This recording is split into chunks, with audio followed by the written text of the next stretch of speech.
अब जी, जिस भगत की भक्ति काफी अच्छी हो जाए, 70-80% हो जाए, और विरक्त भी हो जाए, लेकिन फिर भी उसका पतन कैसे हो जाता है?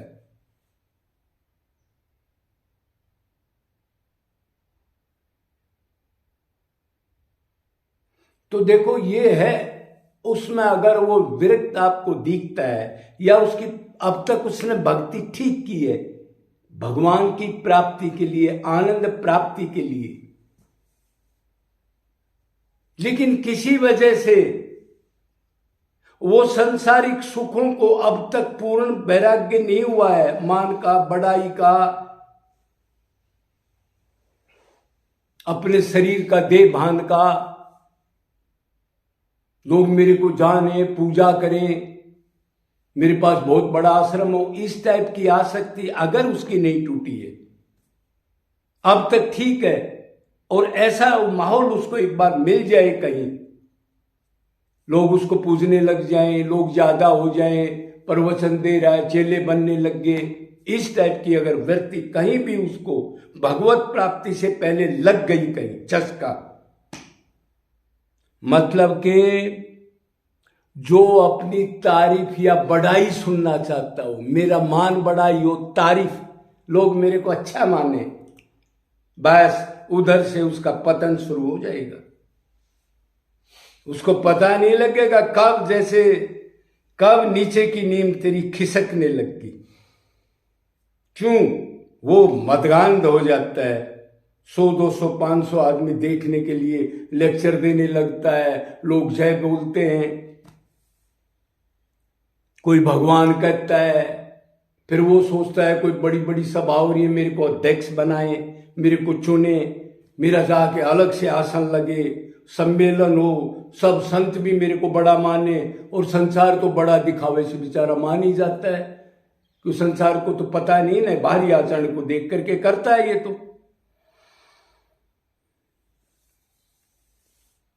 तो जहां तारीफ, जहां देह भान रह गया आदमी का, और बीच में फिर ही विद्या माया ने घेर लिया, चेले चपटे भीड़, पैसा ढीला, बस अब वो व्यक्ति के नजदीक था, 70% भक्ति थी, लेकिन उसका पतन शुरू हो जाएगा फिर। क्यों? अब तक एक श्लोक का पालन नहीं किया था उसने।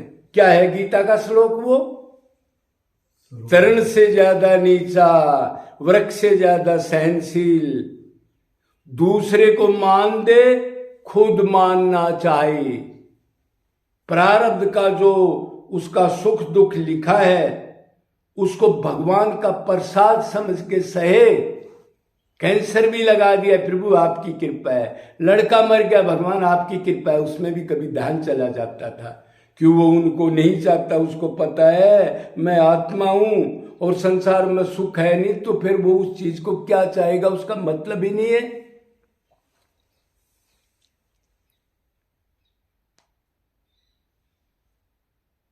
तो ऐसी जो बात हो, जब तक ये चीज ना आए, तृण से ज्यादा नीचा, वृक्ष से ज्यादा सहनशील, दूसरे को मान दे, खुद मानना चाहे, मतलब दोषी मान ले अपने को। भगत जितना ऊपर जाएगा भगवान के नजदीक, उतना ही अपने आप को बिल्कुल दीनहीन कहता है, मैं कुछ नहीं हूं, अंदर से ऐसा महसूस करता है। दुनिया चाहे उसको कुछ भी जानो।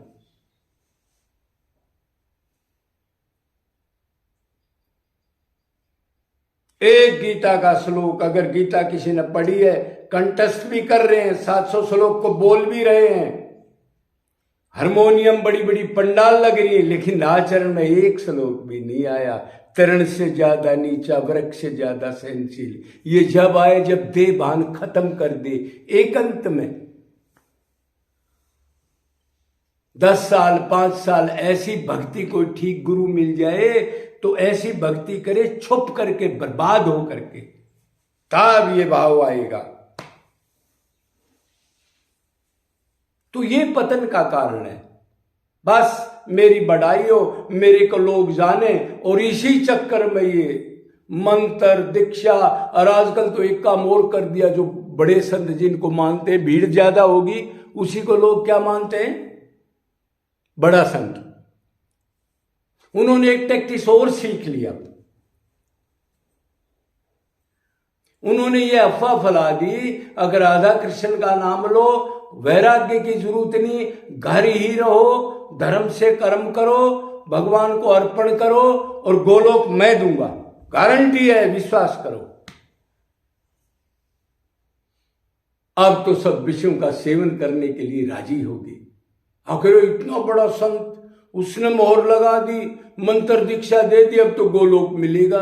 और अपराध वैराग्य नहीं, संसार में बेटे में, बाप में, मां में, दुकान में आसक्ति भरी पड़ी है। ऐसा परपंच कर दिया, इनको दंड कैसे मिलेगा देखना। ऐसे ऐसे कांड चलते हैं। ये वो कर्मकांडी आदमी बोल सकता है जो अंदर से इस चीज को प्रैक्टिकल ना कर चुका है। वैराग्य के बगैर कुछ नहीं, मन के वैराग्य का। शरीर का वैराग्य भी जीरो है, ले लिया तो, अगर मन का वैराग्य नहीं है तो उनको बेचारों को प्रैक्टिकल नहीं है, वैसी भाषा बांट दी। और उनके देखो तो श्री करोड़ों आदमी दिन रात खड़े रहते हैं।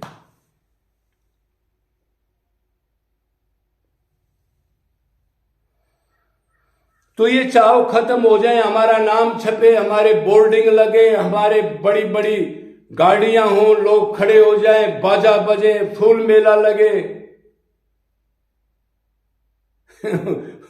अगर ये नहीं है तो उसका पतन निश्चित है। शुरू में ठीक रहा, तमोगुण रजोगुण को जीत लिया, फिर विद्या माँ आई, उसने टुकड़ा फेंका, भीड़कार थोड़ा सा पैसा ढीला, जय बोली उसकी, और लोगों ने उसको घेर लिया, और बस उसका पतन हो गया। अब वो उसमें घिर गया। तो फिर भगत ने क्या हो? भगत वो कौन होता है जो भगवान को प्राप्त करता है? अपने को दोषी मान ले, ये सोचे आज मेरी किसी ने बुराई नहीं करी, बुराई करी तो राजी हो जाए, कोई बड़ाई करे तो नाराज हो जाए। किसी तर्क वितर्क ना करे, कृष्ण ऐसा था, फलाना ऐसा था, उधर से उठ के चल पड़े। तर्क वितर्क करता है, दीनता नहीं आएगी तो तर्क वितर्क करेगा, एक वो बोलेगा एक वो बोलेगा, और ईर्ष्या आएगी, जलन आएगी, समय बर्बाद होगा, मन गंदा हो जाएगा। ये टॉप भगत के लक्षण बता रहा हूं। अपनी सेवा के लिए किसी को ना चाहे और दूसरों के लिए अपने को लेबर समझे, अब मैं किसी के काम आ जाऊं, उसको सुख मिले, कि वो जीवों में परमात्मा देखता है। अब वो शरीर नहीं देखता। और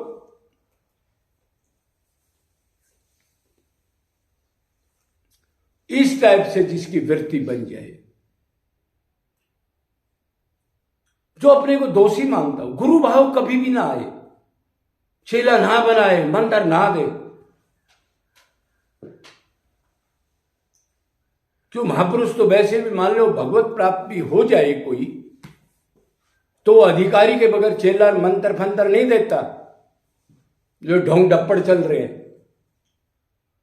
ऐसी वृत्ति वाला वो इस माया से बच जाएगा निश्चित, और भगवान की प्राप्ति कर लेगा। और हमारे जैसे फूल बंगला सजाने वाले और लड्डू पेड़े पे जात देने वाले, और कोई 500 का नोट दिखा दे संत को और माथा पूरा रंगा हुआ है, उसी पर जात दे दे, तो भगवान को क्या चाहेगा बेचारा। और संसारिक की तो बात छोड़ो, क्यों तो उसी को भक्ति मानता है। और तेरा काम कोई खराब ना हो, राधे कृष्ण उसको लिए घूमेंगे। किसको? लड्डू गोपाल को। और होटलों में रुकते हैं, हर तरह तरह के खान पान करते हैं, हंसते लड्डू गोपाल साथ ले रखे हैं। तो ये कलयुग है। आप हमने अपना काम करना है, करेगा सो भरेगा। कबीरा तेरी झोपड़ी गड़कटियों के पास, करेगा जो भरेगा, तू क्यों रहे उदास। बोलो वृंदावन बिहारी लाल की।